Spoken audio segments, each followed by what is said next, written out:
नमस्कार। मैं आचार्य सूरज कुमार, संस्कृत सूरज के इस चैनल पर आपका एक बार फिर से स्वागत है। आप देख रहे हैं मैंने थंबनेल बनाया हुआ है कि बिहार एसटीटी में 50% नंबर लाने पर भी नौकरी होगी। अब ये इसका कारण क्या है? इस थंबनेल का जो मैं कह रहा हूँ, किस आधार पर कह रहा हूँ? देखिए, 12 अगस्त की विज्ञप्ति थी। जो एसटीटी का री एग्ज़ाम हुआ, वो एक विज्ञप्ति आया था 12 अगस्त को कि ऐसे ऐसे इस आधार पर नियुक्ति होगी। मैं आपकी विज्ञप्ति को भी आपके सामने रखूँगा। 20 अगस्त को एक अधिसूचना जारी हुआ, जिसको नियमावली 2020 के नाम से भी जानते हैं। उस दोनों को कंपेयर करता हूँ। उसमें कहीं कहीं अगर इस कंपेयर में आपको लगता है नहीं ये होना चाहिए, ठीक है, आपका जो राय होगा उसको कमेंट में भी कीजिएगा आप लोग, ठीक। मेरे अनुसार जो निचोड़ है इस दोनों विज्ञप्ति का, कट ऑफ होगा या नहीं होगा, क्योंकि बहुत सारे मित्र हैं जो मेरी जानकारी में, जो मित्र मेरे से जुड़े हुए हैं वो देहरादून में है, और शायद आप भी अगर वीडियो देख रहे हो आप भी देहरादून में होंगे, कि कट ऑफ पे नियुक्ति होगी या फिर बीए प्लस बीएड पे होगी। उसको हम कोशिश किए हैं कि आप लोग को निचोड़ के समझा सकूं। फिर भी अगर कहीं कमी रह जाती है तो आप लोग बताइएगा। शुरू करते हैं। देखिए, ये दैनिक भास्कर का 12 अगस्त का ये विज्ञप्ति था। विज्ञप्ति में था क्या, समझना है इसको। ये सब तो पढ़ लीजिए। मेन था चयन प्रक्रिया। अगर आप पास होते हैं, यानी जो मिनिमम अंक है जनरल वालों के, लड़कों के लिए 50% और लड़कियों के लिए 45%। प्रक्रिया है चयन का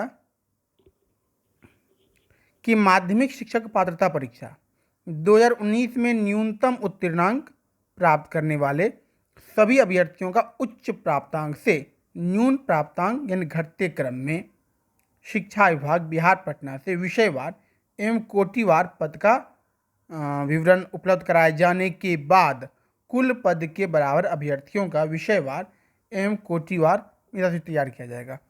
पढ़ तो लिए, क्या अलग लगा हमको, मैं क्या अलग समझा इस चीज़ को समझिए।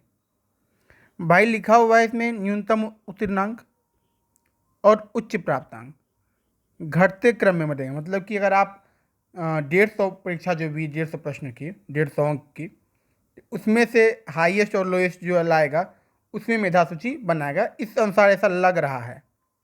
इसके बाद और कुछ लिखा है क्या, बिहार पटना से विषयवार एवं कोटिवार पद का विवरण उपलब्ध कराए जाने के बाद लिखा हुआ है।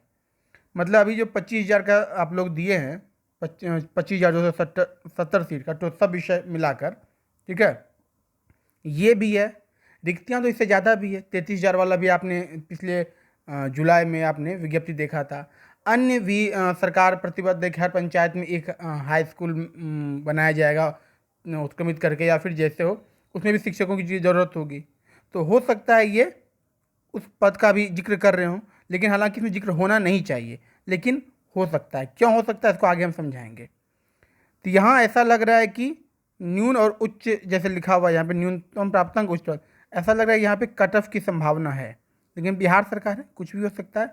आगे इसको क्लियर करते हैं इस संशय को। ये हो गया। अब जो 20 अगस्त का जो आया था अधिसूचना, उसमें क्या है, ये आपका है बिहार सरकार शिक्षा विभाग अधिसूचना। ये पटना दिनांक 20/8/2020। जो मुख्य मैं उसको समझाने की कोशिश करूँगा। भाई बोल रहा है कि यह नियमावली जो है बिहार जिला परिषद माध्यमिक एवं उच्च माध्यमिक विद्यालय सेवा नियुक्ति, प्रोन्नति, स्थानांतरण, अनुशासनिक कार्रवाई एवं सेवा शर्त नियमावली 2020 की जाएगी। इसको समझ लीजिए। इसका विस्तार संपूर्ण बिहार राज्य में होगा, और यह जो अधिसूचना है ये निर्गत होने की तिथि से प्रवृत्त होगी। जब मतलब 20 अगस्त को निर्गत हो गई है, उसके बाद की जो नियुक्ति होगी, ठीक है, तो इस आधार पे होना चाहिए। यानी इसका आशय हम लोग यही लगा सकते हैं, यह अधिसूचना निर्गत होने की तिथि से प्रवृत्त होगी। अब बहुत सारे मित्र कहेंगे विज्ञप्ति तो पहले की है, तो इसको कैसे कहा जाए कि ये जो लागू होगा ये नियमावली, ये इस पर भी, एसटीटी पे भी लागू हो सकता है। इस चीज़ को बिहार सरकार के स्वविवेक पे छोड़ दीजिए। लेकिन हम लोग अगर समझेंगे इस चीज़ को, हम अभ्यर्थी है, हम मित्र जो हैं, तो इस चीज़ को भी हम लोग एक मान सकते हैं कि ये हो सकता है कि नियमावली के अंदर नियुक्ति बिहार एसटीईटी के जो रिजल्ट होने के बाद आ जाए। अगर इस नियमावली के अंतर्गत आ जाता है नियुक्ति, रिजल्ट आ जाए, प्रकाशित हो जाए रिजल्ट, उसके बाद ये नियुक्ति अगर इस नियमावली के तहत होगा तो कैसे होगा। देखिए इसमें लिखा हुआ है 5वें पॉइंट में कि जिला परिषद माध्यमिक शिक्षक के सभी पद सीधी नियुक्ति से भरे जाएंगे। जिला परिषद माध्यमिक शिक्षक के पद पर नियुक्ति हेतु तो आवश्यक अर्हता क्या क्या होना चाहिए। वो भारत के नागरिक के साथ बिहार राज्य के निवासी भी होना चाहिए। उनको मान्यता प्राप्त विश्वविद्यालय से कम 50% अंकों सहित विनिर्दिष्ट विषय समूह के साथ स्नातक या स्नातकोत्तर जो +2 के लिए हैं उनके लिए उत्तीर्ण होना जरूरी है। ये सब है।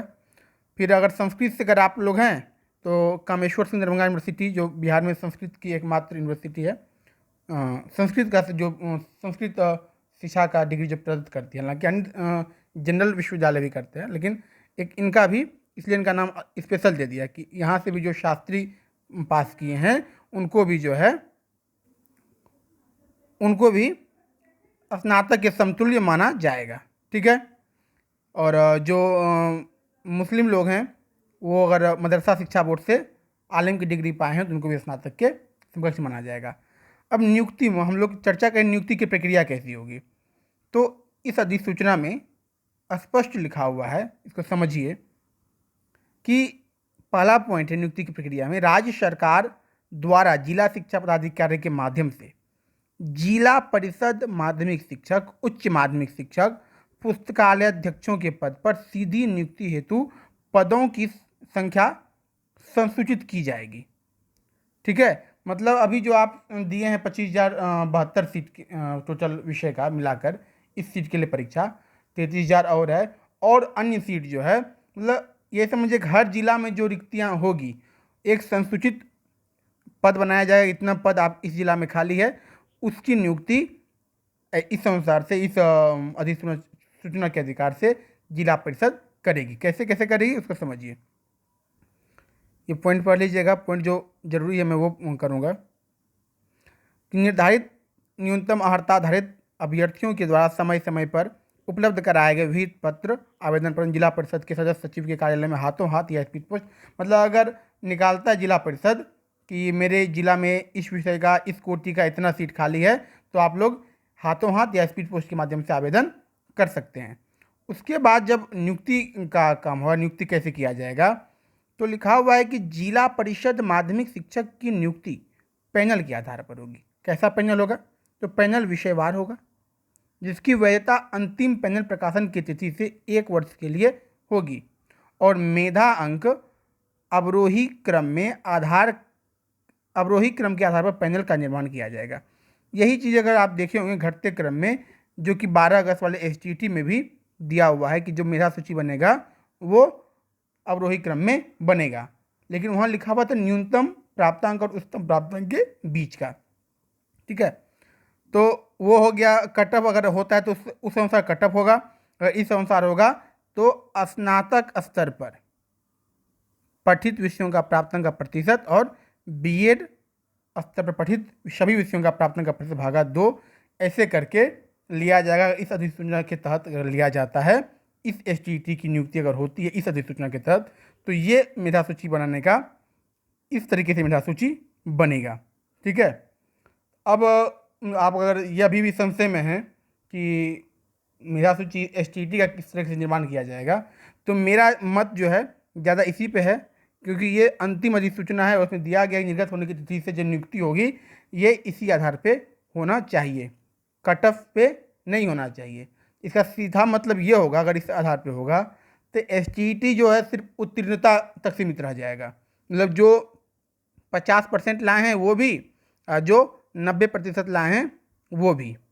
ठीक है। वो सब कुछ समतुल्य हो जाएगा, मेधा अंक बनेगा आपका स्नातक और बीएड पे। सुनने में आया था, जानकारी हमको अपुष्ट जानकारी है इसके बारे में, कि पहले तो 50%, 60%, 70 का कुछ अंक जो है 1 नंबर 2 नंबर कुछ अंक मिलता था पहले। ठीक है। लेकिन शायद इसको भी हटा दिया गया है। अगर इसको हटा दिया गया है तो बहुत सारे मेधावी अभ्यर्थियों को नुकसान हो जाएगा, क्योंकि स्नातक पे और बीएड पे बहुत सारे मित्र बीएड बाहर से कर लेते हैं, रेगुलर नहीं करते हैं, तो नंबर अच्छा आ जाता है, ठीक है।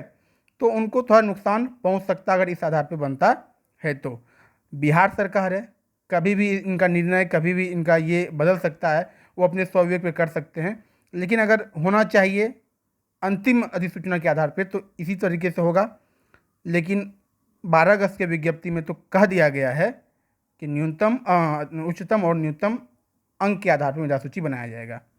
तो कट ऑफ, तो अगर कट ऑफ होगा तो मैंने कट ऑफ का वीडियो बनाया हुआ है, ये होगा तो आप देख रहे हैं। अब आप अगर ये कहना है कि आप तो स्पष्ट किए नहीं, तो भाई स्पष्ट तो हम बिहार सरकार नहीं कर पा रही तो हम कहाँ से करेंगे। मैं इसका सिर्फ इसको व्याख्या करना चाह रहा था, समझाना चाह रहा था कि ऐसे भी हो सकता है। इसलिए जिन मित्र का नंबर कम आ रहा है वो घबराइए मत, हो सकता है इसी आधार पर हो जाए और आपका भी हो जाए, ठीक है। और इतना तो है, तय है कि एचटीटी में जो पास हो जाएंगे जो भी मित्र, अगर 7 साल के प्रमाण पत्र उनको मिल जाता है तो 2021-22 तक में उनकी नियुक्ति हो ही जाएगी, ठीक है। तो ये रहा मेरा आज का पूरा वीडियो का ये एनालिसिस। आप इसमें क्या सोचते हैं, आपकी क्या राय है, वो आप बताइए, अपने कमेंट के माध्यम से बताइए। आपको लगता नहीं कि जो मैंने वीडियो बनाया है इसमें कुछ सुधार करने की ज़रूरत है, मैंने कुछ ज़्यादा कह दिया, कुछ कम कह दिया, उसको भी कमेंट कीजिए। मिलते हैं अगले वीडियो में। नमस्कार, धन्यवाद।